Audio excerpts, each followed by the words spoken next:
You think you've had it hard in life and been through a lot of shit and came out on the other side? Well, today's guest, Holly, is probably one of the most, I guess, impressive guests that we've had who's gone through so much and turned it into something great and is continuing to build on that, which is amazing. And so I really wanted to have you on, Holly, specifically to go through what you go through, but also the transition for you and using that as a positive light. In today's world, we're going through a lot, and to have a story like this and to have people back behind it is something truly amazing. So I appreciate you coming on. Pharrell, I really appreciate you having me on and, giving me an opportunity to talk about what I went through and just share my experiences and hopefully gives your listeners some really good tidbits to take away. Yeah. So, well, without further ado, let's dive into it. They're all thinking like, well, what the hell is this? What are you talking about? What's you been through? So talk us through what you went through and how you're doing. So this all happened it would have been about 14 years ago, so a while now. I was 26 years old at the time. I was healthy. I was just a normal 26-year-old.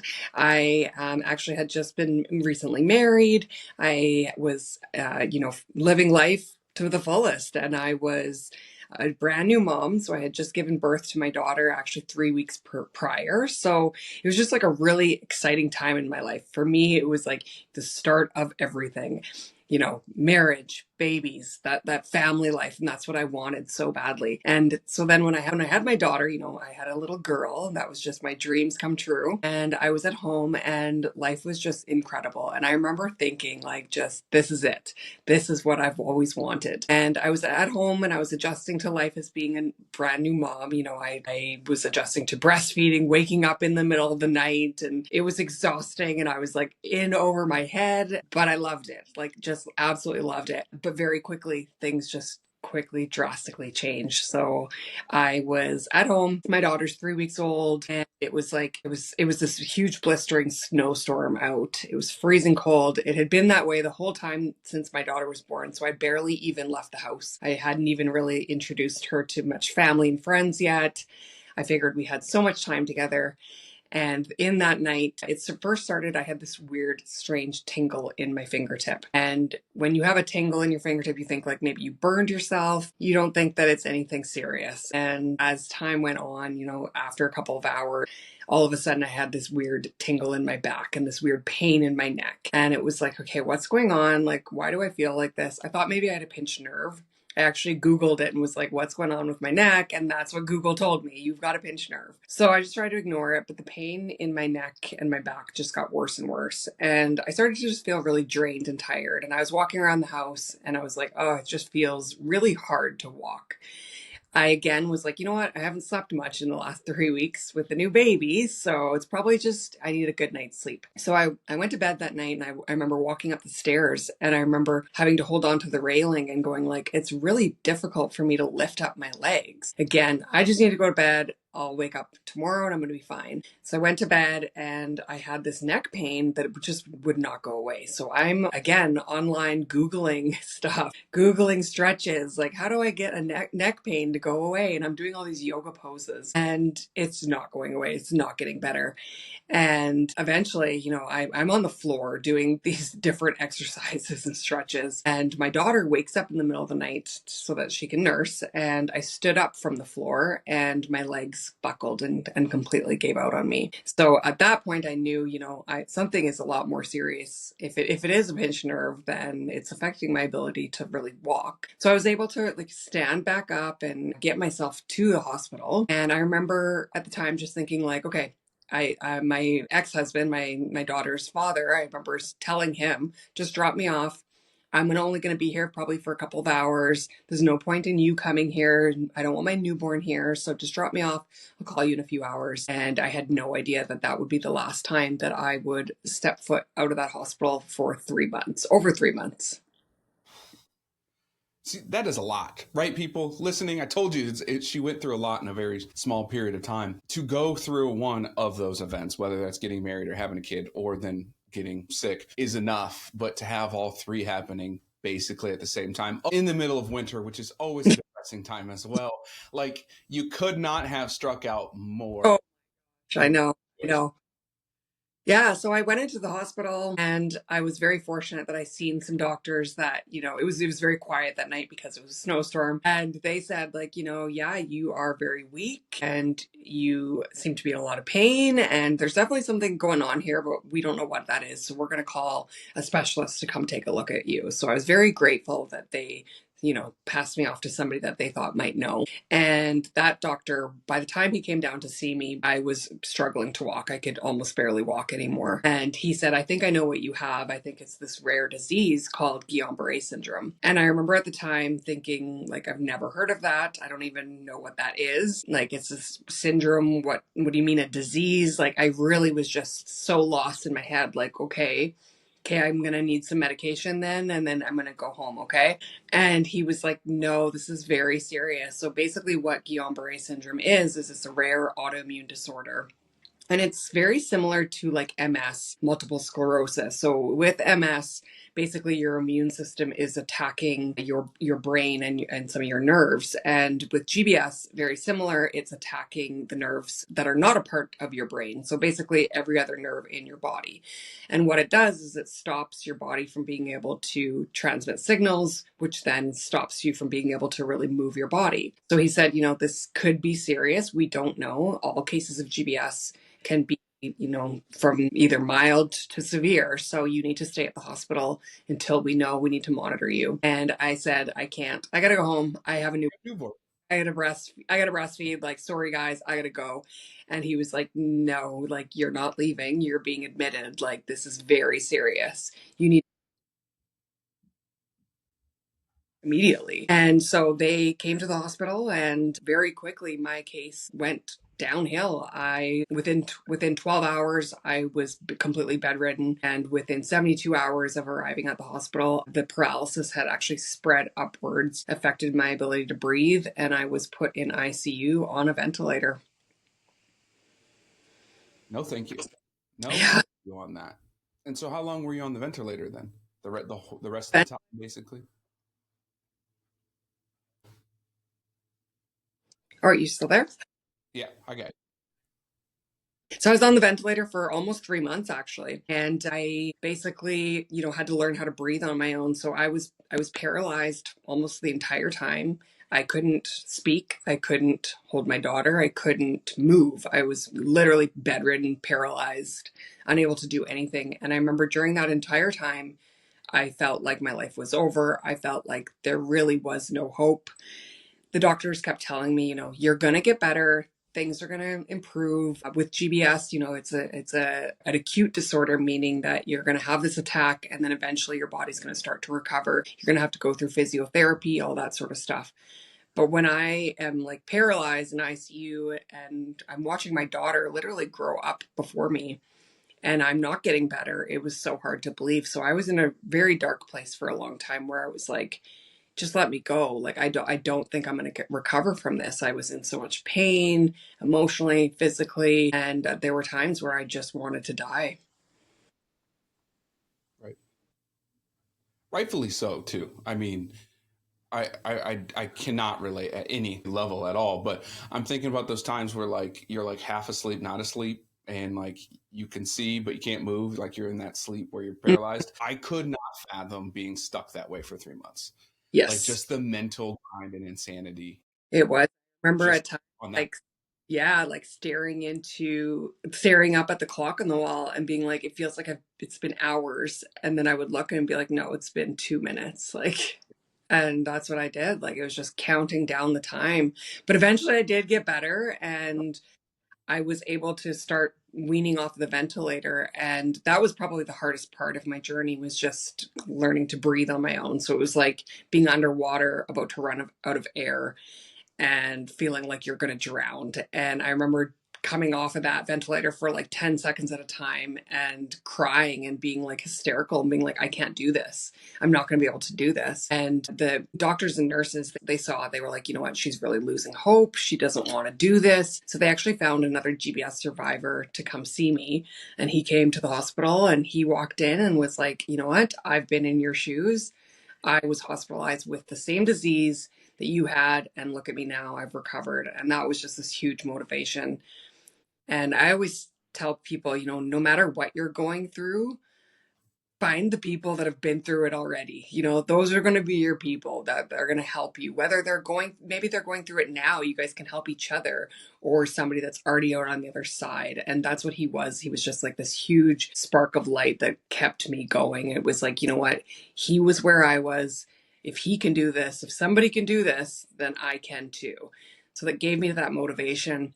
Eventually, I was able to get off the ventilator. It took weeks of trying, and I was able to get out of ICU, and then went to physiotherapy, where I did basically everything: how to learn how to hold cutlery, how to hold a cup, how to feed, and basically feed my daughter even at the same time. Like, I was trying to raise her and get better, right? So it was a wild journey. I learned how to walk again eventually. I was in a cane for quite a while, and a walker, and a wheelchair at one point, and came out on the other side, and had an incredible recovery.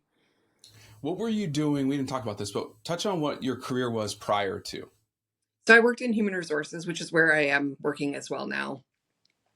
And while you were going through all of this, or I should back up, how has going through all of that changed your work and changed the way that you operate today? It's changed. My entire perspective on life has changed. So, various different ways. I mean, I look at people differently. Just knowing what I went through, like, I remember my family being just so heartbroken, and they would spend hours with me, and I'm like near death. Like, there's many times that I was close to dying, and they would then have to go grocery shopping.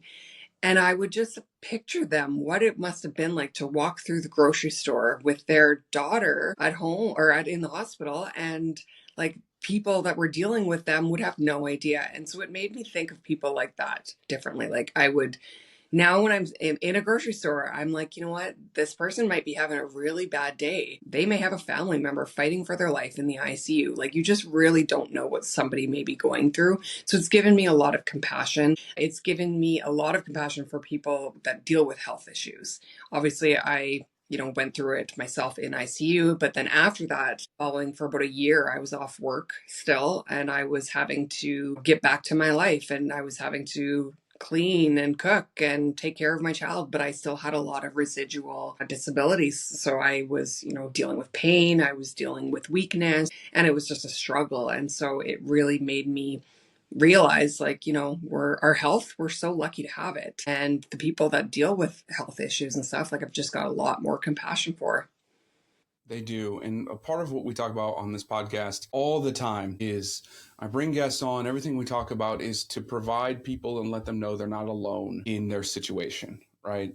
Luckily, we have a platform that people can just listen to or watch or whatever it is. But ultimately, it's like we do these things because we want you to know you're not alone in your situation. And even in your situation, you felt alone until the other survivor came, and it really helps you recover and move forward. And that's ultimately why we're doing this, is for that same reason. And no, people listening may not have GBS at all. Mhm. Run into it ever, right? Because it's rare. However, they're going through something.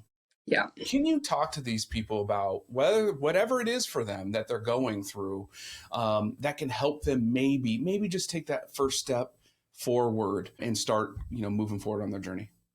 For sure. It's something that I go back to all the time. And it's something that I actually have posted on my wall. So basically, this guy that came to see me that had GBS, he knew what I was going through. He knew the struggles, and he knew that I was like, I just want to give up.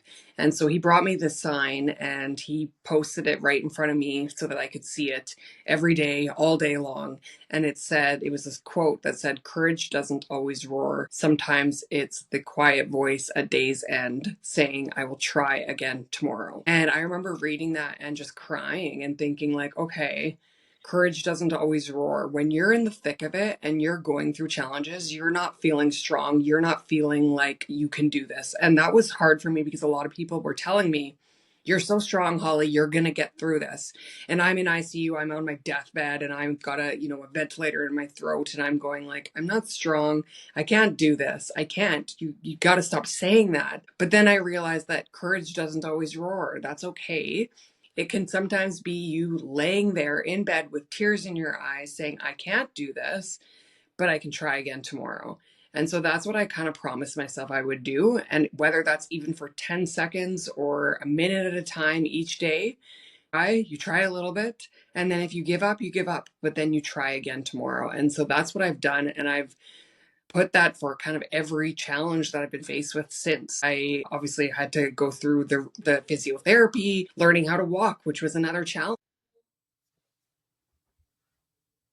Didn't think that I was going to be able to walk again, but I overcame it. And I just kept promising myself, just try again tomorrow. And it's those tiny little improvements that I made eventually got me to where I am today. And so, where you're at today, being successful in what you do and everything, at what point did you realize that, like, hey, I want to help others? Like, I need to use this as a tool. At what point did that kind of click in? It's kind of funny because it was actually very early. It was probably before I even got out of ICU that I was like, you know what, like I need to tell people about this disease. Like I couldn't believe that I had never heard of it. I couldn't believe that, I'm in my 20s. I've never I'd never even heard of diseases that would affect people in their 20s. I thought people only got sick when they were like in their 80s. I was so naive, right?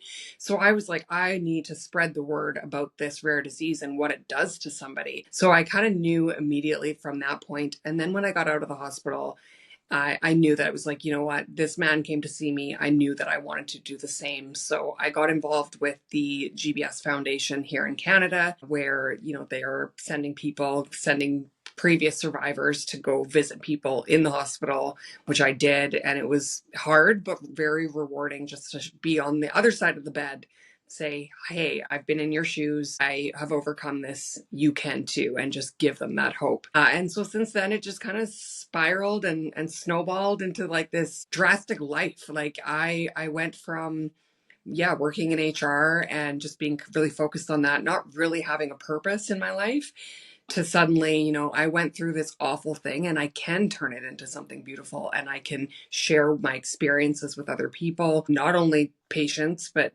family members, doctors, nurses, and just help them get to know what GBS is. So I started connecting with people. I started a social media page. I shared my YouTube videos, which ended up going viral. I just was able to connect with people all over the world. And there's just this huge community of people that have gone through this disease or have been affected by it. And I've been able to connect with people all over the world and just educate them on it and just help them through it.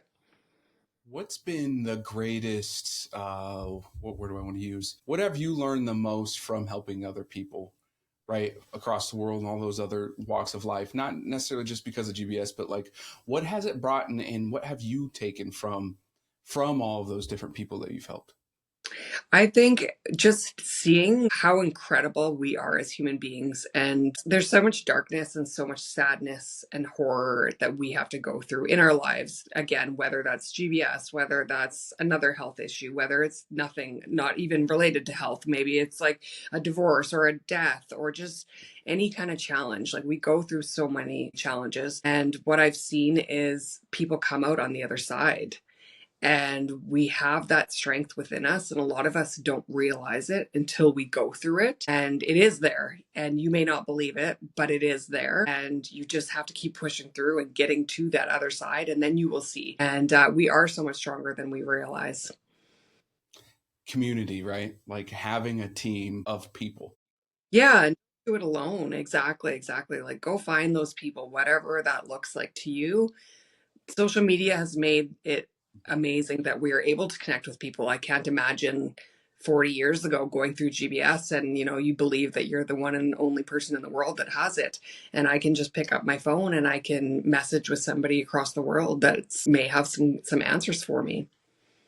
What's your day-to-day look like now, right? It's been 14 years, you're helping out, you're still in HR. What's life now like? Yeah, so I ended up writing a book about what I went through, which has been very just incredible to get to share my story, educate people, especially doctors and nurses that have reached out to me and said, thank you for helping us to understand what it is to go through what you did. Yeah, they're the experts on the disease, but I consider myself also an expert for going through it. So, and then my daughter, she's 14 now. So it's wild, right? Like life continues and goes on. And it's just really given me a lot of just gratitude for being her mom, for getting to be able to do things that I at one point wasn't sure I'd be able to do, like walking, talking, going for a bike ride, going for a run, all that kind of stuff that I wasn't able to do at one point, and now I can. Talk us through writing a book, right? Because everyone says, "Oh, you're an author, you make millions of dollars because books are so, amazing." Talk us through that process. One, the process and thinking of like, I need to write a book or I should write a book, and then walk us through, the whole book process because that's different. Yeah, so I've always been the type of person that likes to write. I really excelled in English classes, and it's funny because I always thought one day like, oh, it'd be so cool to write a book one day, but I really had no idea what I would even write about. Well, then I go through GBS and I'm like, okay, now I got something to I can write about. And a part of it came from, there was just so many people asking me questions. They're like, what was it like being in ICU? What were you feeling? Were you in pain? What was it like recovering? And like, what was that like being away from your daughter? Like, my daughter was almost 6 months old by the time I got home. And it was so hard to answer all these questions in a 5-minute conversation. So I was like, you know what? I'm going to put it in a book and I am going to share my experiences. And it was a lot harder than I thought it was going to be. It took me between, I would say, like all added up. I mean, I did take breaks along the way, but I'm going to say about 10 years of writing and editing and taking breaks and being like, do I really want to do this? And like, it was a long, long journey. And yeah, I've learned a lot along the way that I could definitely condense it. It would certainly not take that long if you put yourself and just, focus on it. But I did take a lot of breaks and eventually I got it finished. And, I had to go through the writing process. I had to go through the editing process. I did self-publish the book just because I wanted to keep as much control as possible. But it's been so rewarding and getting it out there and just having people reach out to me and saying like, thank you. You gave me hope. I've read your story now. And we thought that our family member was never going to recover. We had lost hope. And to see your story and to see where you came out has given us that hope that they will get through this. And what's the name of your book and where can everyone get it? Yeah, it's called Life Support and it is on Amazon under Holly Francis. And you can also go to my website as well, which is hollyfrancis.com, and you can access it there. And of course, we'll have all that in the social webs and all those things too. So no one has to worry about that. All right. We haven't talked about money much at all or wealth or anything that involves all of this. So I have to dive into it. Well, I have two questions. This is personal questions, everybody, because now I personally want to know. One, how actually was it having a tube down your throat, being awake and having a tube down your throat and having to live through that? Because there are more cruel things on earth, but that one feels like one of the cruelest things that I would have to deal with. Yeah, it was definitely horrific. And thankfully, I only had to have that in for about 10 days. And then after that, they switched it to basically a trach. It's called a tracheotomy just because it is so horrific. So, yeah, it feels like you are going to die at any moment. Every breath is feeling forced and you can't talk, you can't communicate. You're trying to mouth words, but you can't. And luckily, I mean, the doctors kept me pretty sedated so that I didn't have to go through that and experience it much. But eventually I was able to get onto a ventilator with a trach, which was just as horrific, in my opinion. But yeah, it was not a great place. Yeah, what's the eye language for just knock me out and put me in a Yeah. coma? Like, 'cause that's what I would be blinking. The other Yeah. question is, and obviously here in Canada, we're in America, and our health systems could probably be polar opposites. But what is that like knowing, hey, I'm recovering and all of this, but there's a cost to this. There's things that have to go with. When did that hit you, and how did you deal with that situation? Yeah, so very different healthcare systems. So in Canada, very, very fortunate that majority of my stuff it was just covered by healthcare and I didn't have to worry about it. They talked about money in the hospitals because my care obviously was costing them money. I had to have treatment. One of the treatments that I had to have was like sort of like a blood transfusion. And I believe it was like somewhere around like about like in comparison for US, it'd be about $15,000 US. Like total within a few days, like 5 days, over the course of 5 days. And that was 5 days. I was there for many, many months. So I can only imagine what the actual total cost was. And it is something that I thought about. And it is something that I still like when I deal with people, when I connect with people that are either in the US or other countries, it just breaks my heart to think of people that have to worry about money on top of dealing with whatever they're dealing with. So yeah, it's a stress that I luckily did not have to deal with. Of course, I mean, I had other financial complications. I couldn't work and I had to go on disability and all this sort of stuff. And it was a challenge trying to focus. How do I focus on my health when I also have to worry about money? Right. Just a plug for universal healthcare. I'm just saying, people, like, come on, US, let's get our shit in order because, good Lord, that would be millions probably. Yeah, and I do know people that have literally, gone bankrupt or had to sell their houses in the US that have gone through GBS because Just it cost them $1 million or something being in the hospital for that long. yeah, just to survive. I Yep. mean, that's it. Not even recover, like just to survive, which is I could go down a whole tangent on that, but not today. Not today. We're not here. Not today. We'll do something else. And then as we get to the end, I always ask this question too, and maybe you've never been asked it, so we'll see. But what was your first money memory ever in your life?